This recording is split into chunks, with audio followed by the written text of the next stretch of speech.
Hey y'all, welcome to Lunar Tarot. Today's message is for Capricorn, Sun, Moon, and Rising signs, and it is for the week of February the 1st. Alright, here we go. And some of you might be hearing my little space heater back there. I apparently woke up on the set of Frozen this morning. So I do apologize, but y'all, I'm a Southern girl in a Midwest world. It is cold. So we are going to keep that going. All right, starting off with an oracle card. We got Mapultla, she who guides, new path, guide, renewal.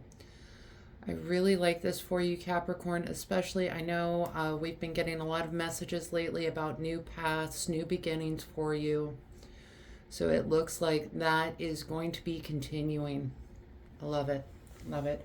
All right, let's hop right on into these cards.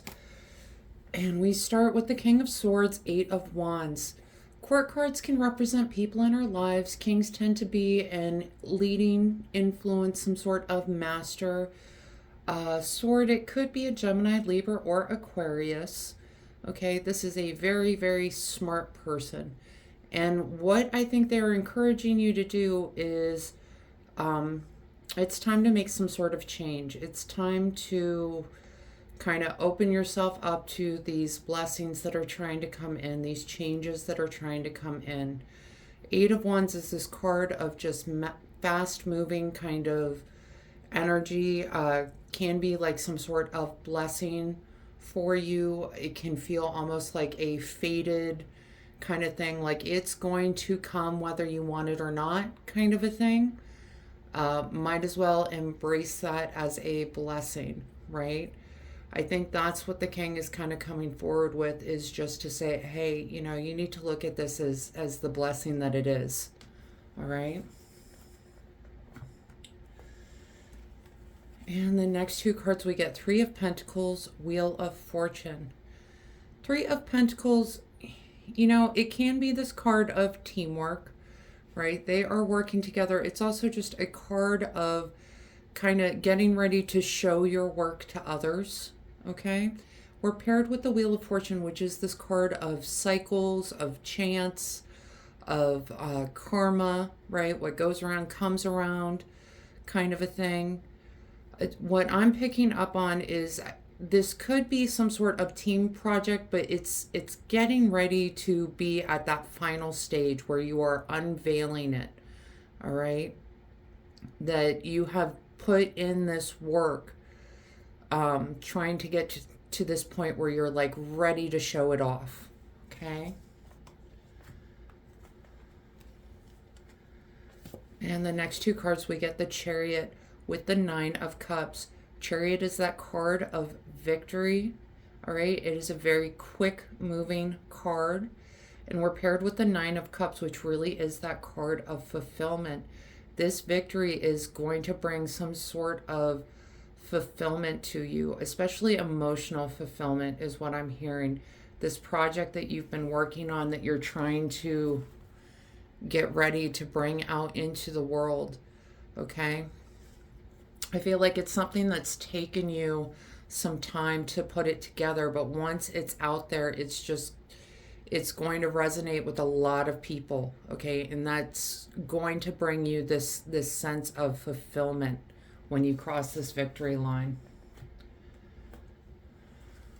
All right, and next to we get Eight of Swords with the Empress, okay? So Eight of Swords, you know, it's this card where she does not realize she has everything she needs to move forward, okay? She, you know, she's worried because she's standing at a puddle of water. She doesn't know if she's at the edge of a vast ocean or if it's 2 inches of water, right? Because she's wearing this blindfold. And Eight of Swords really encourages you, take the blindfold off because you have everything that you need to move forward. Swords is the suit of ideas and intellect. So it's almost like it's saying, look, you have the idea, you have the right thoughts, you have all the ideas you need in order to move forward with this energy, okay? And especially since we're paired with the Empress, this is the card of love, of beauty, of motherhood, of abundance, all right? And it just feels like if you just take that blindfold off, you will see that not only do you have everything that you need, it's leading you to a place of beauty, of abundance, of love, okay? All right, and next two cards we get, Knight of Pentacles, High Priestess. All right, so Knights show up encouraging us to take some sort of action in our lives. Since it's a pentacle, it could be a Taurus, Virgo, or a Capricorn. I am getting the sense that it is you. And paired with the High Priestess, she is the card of the subconscious, of intuition. I think you already know, Capricorn. You know how big this is going to be. You know that you have all the resources you need to move forward on this. All right, now it's just a matter of taking some sort of action towards it. I will say the Knight of Pentacles, he is one of the slower moving knights, okay? It's because he is working towards building something that is stable, something that is long lasting, this abundance that is like, it's not like, yay, we got enough money to take a vacation. It's like, yay, we got enough money, we can retire kind of energy, okay? I think you know how big this is going to be. Just make sure as you're moving forward that you are really focused on making the right steps towards this long-term abundance, okay? You don't have to move super quick. You do have to move, all right? But it's making sure that you're taking not just steps towards your goal, but the right steps towards your goal, okay? All right, we're going to talk bottom of the deck cards because I love this for you. You got the Wheel of Fortune again, this time paired with the Ten of Pentacles. All right, Wheel of Fortune, again, that card of karma, cycles, chance. Ten of Pentacles, that really is just this card of long-standing abundance, long-standing ability, stability. Okay, it's this family with their kids and grandkids and this beautiful family home behind them. It's this long-term stability, long-term abundance. It really is this beautiful card. And with the Wheel of Fortune, we talked about the Wheel of Fortune is this card of cycles when we got it earlier, right? And you just kind of have to let the Wheel of Fortune spin where it will. I think when you bring this project out into the world, right, it's going to spin in your favor. We go right from Three of Pentacles into the Chariot with the Nine of Cups, this abundance, this fulfillment coming through that. So really just ending on Wheel of Fortune with the Ten of Pentacles is a great, wonderful way for this reading to come to a close. So we are going to talk oracle cards next, but yeah, I'm super excited for you guys. That's wonderful. It's like once you start taking those steps, it starts lining up for you, okay?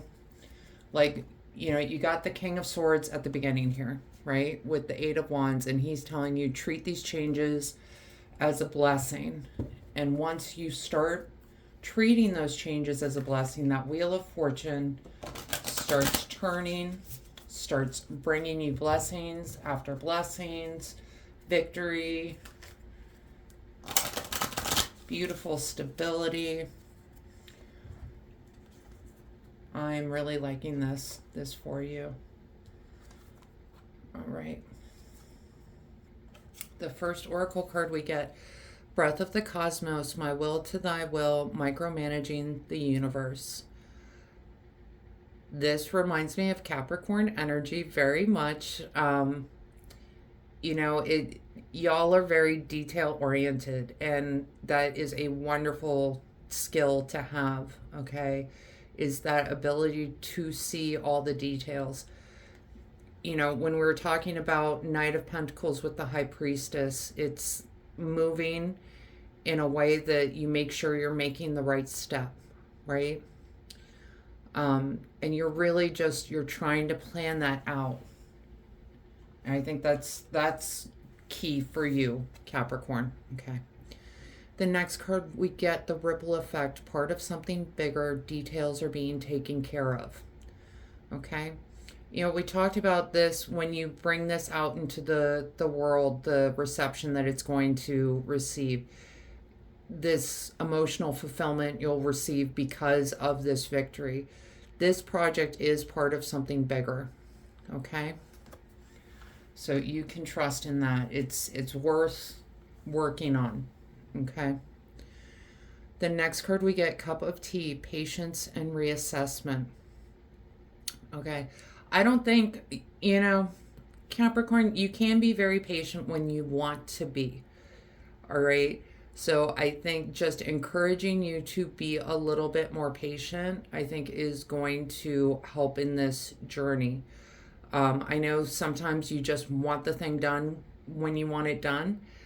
I'm not sure that's going to be the right kind of step for you, is learn to have a little bit of patience moving through this. The reassessment part, that is, you know, to me, that is this King of Swords, Eight of Wands coming out, is reassessing this whole quick change coming in. And you know, one thing I love about the King of Swords, the Swords Court cards, they are cards of truth. They are cutting through the nonsense to get to the truth of the matter. This is not someone that's going to mince words with you, okay? They're just going to straight out tell you. So, you know, when you get that feedback, just don't be afraid to reassess the situation, those quick changes coming in. See them as blessings, right? Right. And the last card we get, watering can, asking for help and sharing burdens. Yeah, absolutely. This is going to be important for you, Capricorn. I think this is something that's going to be new for you as well. All right. Y'all don't usually kind of reach out for help, you know, and it's not that you don't know how to delegate. It's more like you just want to take care of it. You just want to get it done. You want to know that it's going to be done correctly. But Capricorn, you know, unless something happened and you got a radioactive spider bite, like, you're not a superhero, right? So do not be afraid to ask for help. Do not be afraid to share those burdens. Okay? All right, Capricorn, that is the message I have for you. I hope this helps bring some clarity and understanding to your experience. If this reading resonated, go ahead and let me know down in the comments. Leave a like, hit that subscribe button, and hit that share button. Pass this message along to someone that needs to hear it. Other than that, I just want to thank you all so much for being here with me today. I truly do appreciate each and every one of you, and I hope you have a wonderful week.